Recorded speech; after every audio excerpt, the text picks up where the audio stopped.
Salut à tous, on se retrouve aujourd'hui pour parler du Paris Saint-Germain ce mercredi 6 mars. On commence bien évidemment avec le résultat du match retour entre la Real Sociedad et le PSG.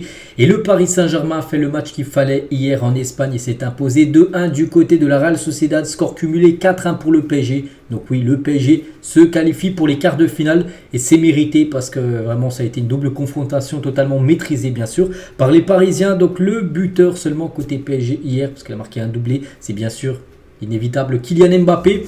Donc félicitations bien sûr à l'équipe de Paris. Donc globalement j'ai bien sûr regardé le match. Donc le PSG a concédé un but, c'est juste ça qui est un peu dommage là, en toute fin de match, mais on s'entend en fin de match vraiment que le PSG avait avait baissé le pied, c'est dommage parce que tu aurais pu faire 2 victoires 2-0, ça aurait été parfait. Bon, c'est quand même une victoire, mais voilà, c'est juste un peu dommage ce but pris en fin de rencontre. Donc les statistiques de la partie.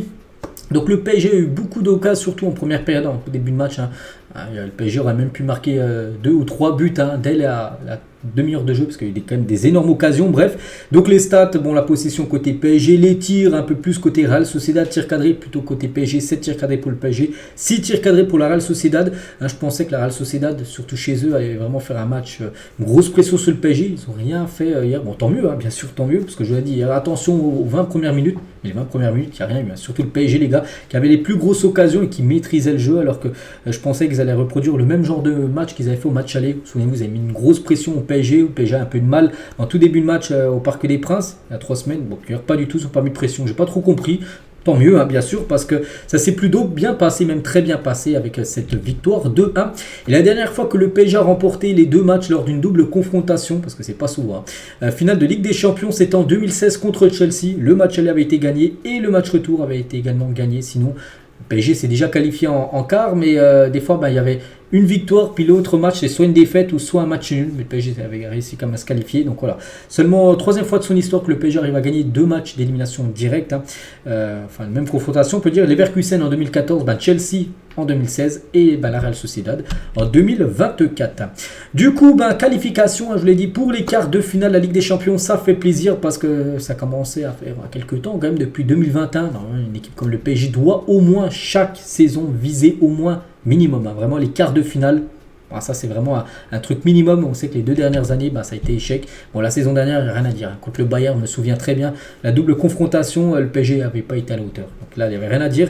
Et contre le Real Madrid, donc là il y a d'énormes regrets parce qu'au match aller le PSG gagnait 1-0 au Parc, le match retour le PSG mène 1-0, donc plus 2, puis voilà, on sait ce qui s'était passé. Donnarumma il a fait une boulette, il avait remis le Real dans le match, puis ils avaient gagné après 3-2, et là vraiment ça a été cruel. Mais bon, contre le Bayern là il n'y avait rien à dire. Donc voilà, ça fait plaisir de retrouver, on peut dire, les quarts de finale et vraiment une qualification quand même sans trembler. Il y en a beaucoup qui disent il fallait faire attention à Real Sociedad. C'est vrai que le PSG n'a pas pris à la légère cette rencontre, c'est peut-être pour ça, enfin c'est double confrontation, et c'est peut-être pour ça que le PSG s'en est très bien sorti lors de ses 8e de finale. Nasser, les gars, qu'est-ce qu'il a pu dire le président? Donc bien sûr Nasser content, donc c'est bien, on est très content et fier, c'était un très bon match, l'équipe a très bien joué avec le ballon, on a gagné ici, ce n'est pas facile. Il a parlé aussi de la performance énorme de Mbappé. Donc Kylian, c'est un joueur magnifique, toute l'équipe a très bien joué aussi, c'était la plus jeune équipe de départ de l'histoire du PSG en C1, on va en parler un peu après là. On construit quelque chose pour le futur, c'est le plus important, c'est vrai, et toujours avec Nasser sur l'avenir de Kylian Mbappé. Ainsi je confirme le départ de Mbappé, le club n'a rien dit, donc je ne dirai rien, il est au club, il travaille pour le club, il a un contrat avec nous encore pendant à peu près 3 mois et demi, mais nous construisons aussi quelque chose pour l'avenir. Donc voilà, il ne peut encore rien dire officiellement par rapport au départ de Kylian, même s'il le sait, mais bon, il ne le dit pas encore aux médias, tout simplement, que Mbappé c'est officiel, on peut dire, qu'il quitte le club, même si tout le monde le sait, il ne veut pas encore le dire. Luis Enrique, lui aussi bien sûr en conférence de presse sur l'avenir du PSG en Ligue des Champions, nous n'avons pas peur, peu importe l'adversaire. Maintenant de toute façon ça sera une grosse équipe, en quart là, ça peut être du City, ça peut être du Real, du Bayern, ça sera un gros morceau. De toute façon, si tu veux gagner la Ligue des Champions, il faut battre bien évidemment les meilleurs. Donc, quelle est l'analyse de la rencontre? Il a dit on est content et satisfait. L'équipe a répondu, bien sûr présent. On a été ambitieux, on a réalisé un bon match, on a empêché la Real Sociedad de progresser, c'est vrai. Comment avez-vous apprécié la performance de Kylian? Il a dit il ne faut pas le gérer. Il se gère lui-même, il avait une position plus fixe que d'habitude.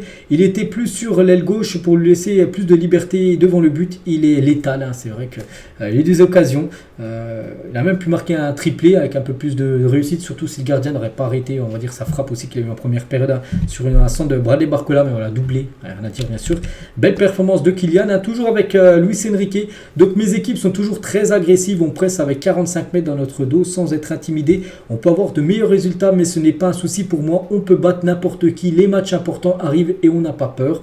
Toujours avec lui, hein, donc on a été l'une des meilleures équipes en phase de poule. On est en train de nous améliorer, on abordera le prochain tour avec la même ambition, tout simplement. Hein.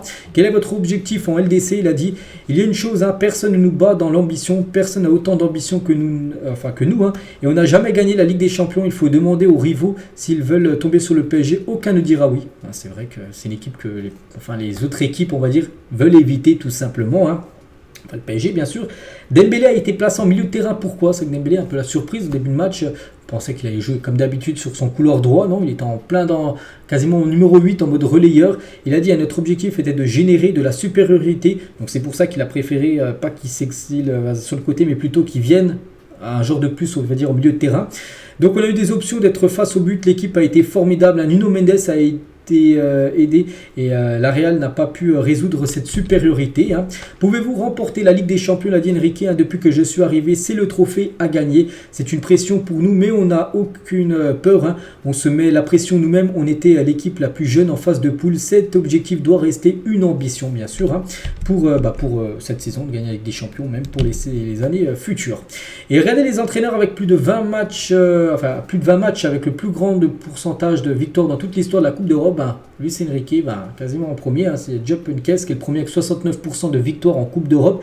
Et Luis Enrique, c'est 68,3% de victoires en Coupe d'Europe, avec plus de 20 matchs dirigés. Donc magnifique pourcentage de victoires, bien sûr, pour Luis Enrique. Donc là, on prend en compte, bien sûr, le PSG ou même ses anciens clubs, hein, comme le FC Barcelone.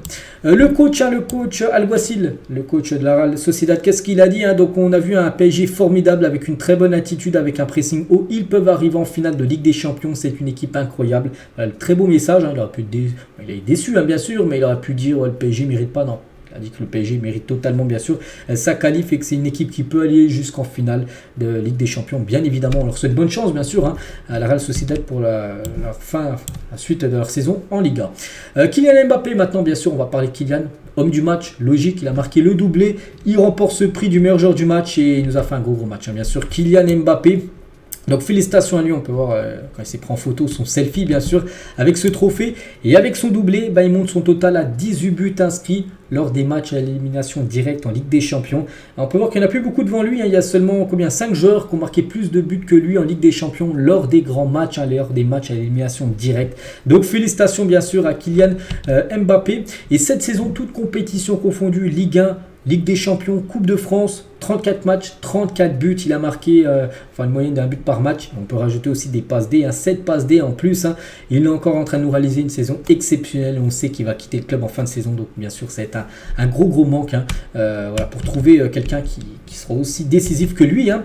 Toujours avec Kylian, donc hier sur son premier but. Alors, on a eu peur parce qu'on s'est dit qu'est-ce qu'il fait l'arbitre de ne pas valider le but, de ne pas donner le coup d'envoi pour continuer le match, hein, parce qu'on s'est dit il y a eu une faute avant, non? C'est parce qu'Mbappé, les gars, tellement qu'il a tiré fort, le filet s'est déboîté en gros du poteau.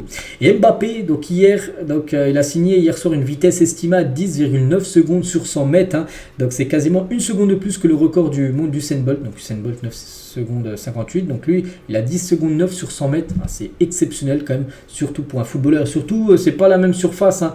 Usain Bolt du code du cours c'est sur une piste d'athlétisme, que là c'est sur de la pelouse, donc voilà, en gros sur la pelouse ça te freine on peut dire, donc incroyable Mbappé, la rapidité, hein.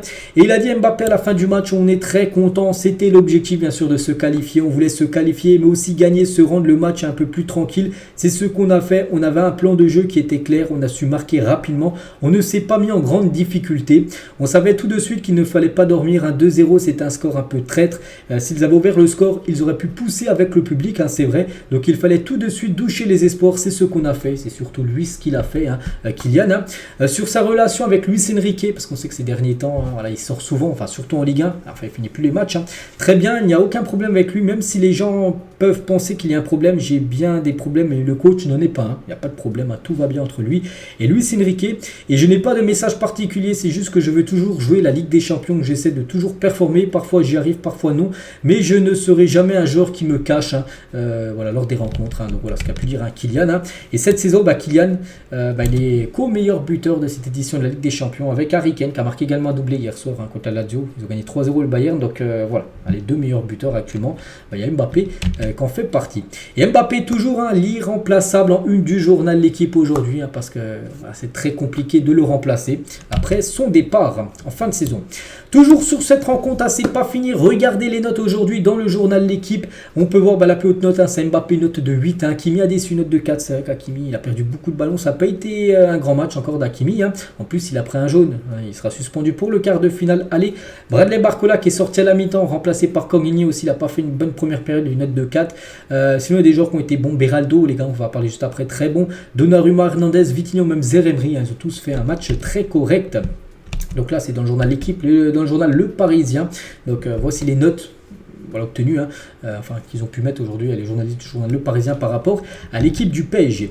On va parler de Lucas Beraldo. Donc il a commencé dans l'axe et c'est vrai qu'on l'avait vu lors du match aller défenseur gauche. Il avait pris loin contre Kubo, mais c'est pas un joueur de couloir, c'est un joueur dans le centre, on va dire, de la défense. Et hier, il a été exceptionnel. Hein. Et déjà, il était surtout bon déjà. Très bon, bonne vision du jeu et aussi dans les relances. Hein, dans les relances des passes qui peuvent casser des lignes. Et il en a fait beaucoup hier. Hein, des passes, parce que des fois, il y a des défenseurs qui font des passes qui rendent le ballon directement aux autres, l'équipe adverse. Pas lui, les gars, vraiment des passes très précises et qui font du bien tout simplement.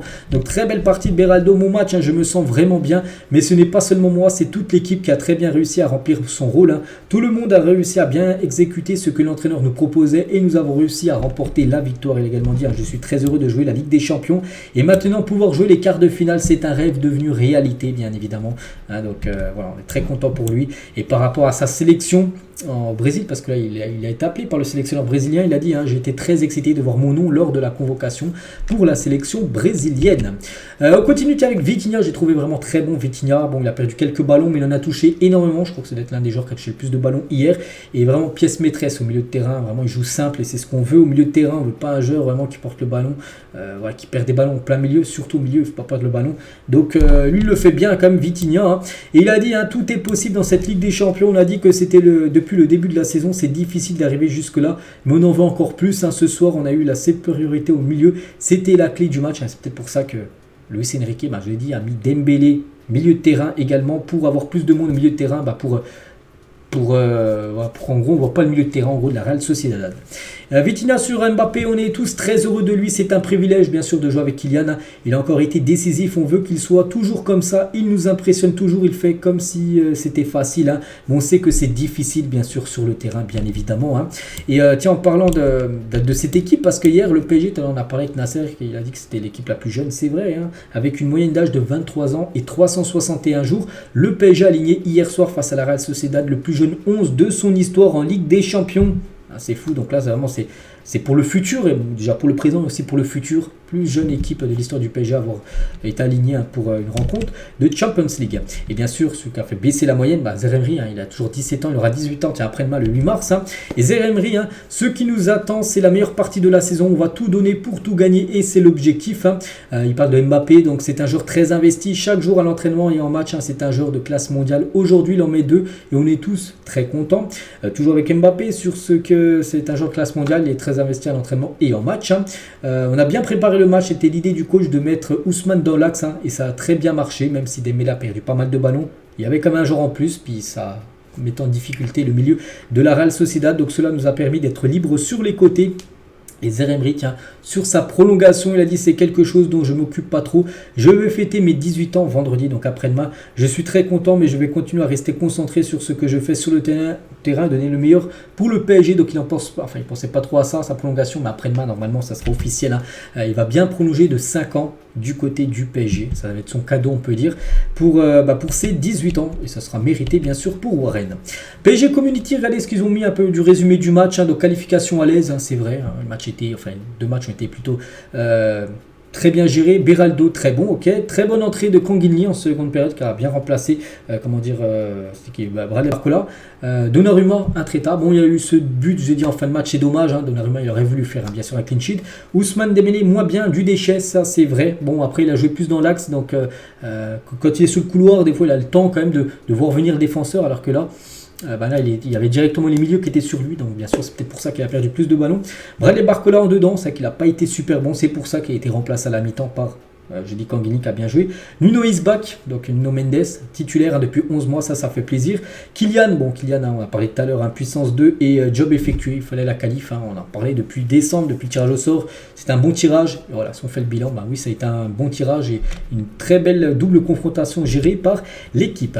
Et les supporters dans tout ça, ils étaient présents, il y avait beaucoup de supporters, 2000 supporters, tout s'est bien passé, regardez, ils ont mis le feu, l'ambiance on va dire, avant le match et Nasser est parti les applaudir bien sûr à la fin de la rencontre. Donc voici les deux résultats. Donc il y a le PSG. Donc le PSG pourra potentiellement affronter le Bayern en quart. Donc le tirage au sort les gars c'est le 15. Donc c'est pas vendredi là, c'est le vendredi d'après quand tous les huitièmes de finale retour seront joués. Il y a aussi des matchs la semaine prochaine. Donc le Bayern est une équipe que le PSG peut affronter en quart de finale. Et on finit les gars avec le programme pour les prochains matchs. Donc la Real Sociedad on n'en parlera plus parce que maintenant le match a été joué et tant mieux. Donc le prochain c'est l'équipe de Reims au Parc. C'est dimanche, attention, à 13h. C'est en tout début d'après-midi pour que du côté du continent asiatique en Chine ils puissent regarder le match en prime time parce que là-bas il sera 21h. Donc voilà, PSG Reims dimanche 13h, prochaine rencontre. Puis après il y a dans une semaine jour pour jour les gars, mercredi prochain PSG Nice, des matchs importants, puis après déplacement Montpellier, puis après ça sera la trêve internationale. Donc voilà les gars tout ce qu'il y a à dire aujourd'hui, beaucoup de choses bien évidemment parce que qualification, tout ça, tout s'est bien passé hier, donc bien évidemment il y avait beaucoup de choses à dire. Je vous souhaite une très bonne journée et à demain.